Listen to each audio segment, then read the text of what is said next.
Bonjour et bienvenue dans 3 minutes de science. Aujourd'hui, comment mesurer la vitesse du son avec du matériel Gelin. Je fais pas de pub, mais c'est ça qu'on utilise.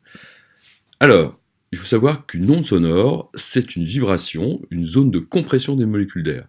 Elle voyage donc à la vitesse du son.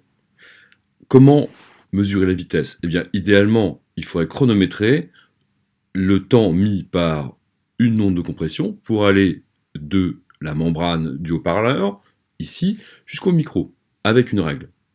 Dans la réalité, c'est plus compliqué que ça, parce que ça va tellement vite qu'on n'aura pas le temps de mesurer. En tout cas, pas avec un chronomètre classique.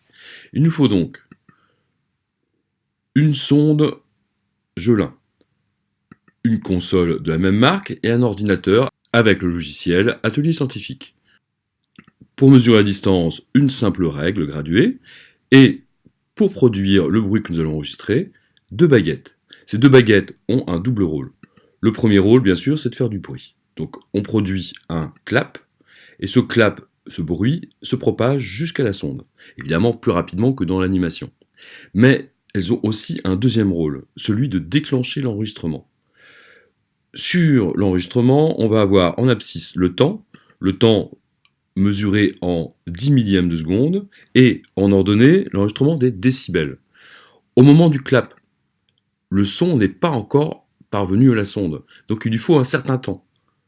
Très très rapide pour notre oreille, mais suffisamment mesurable pour qu'on puisse l'observer. Ici, il s'agit de 14,5 unités.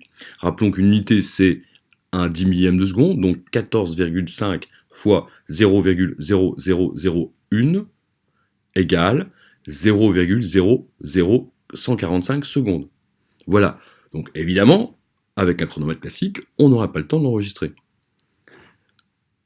Sachant que la distance entre la baguette et la sonde était de 0,5 mètres, nous pouvons donc calculer la vitesse du son. La vitesse, c'est tout simplement 0,5 divisé par le temps, 0,00145. Ce qui nous donne une valeur approximativement 345 mètres par seconde. C'est plutôt pas mal, sachant que la vitesse du son dans l'air est de 340 mètres par seconde.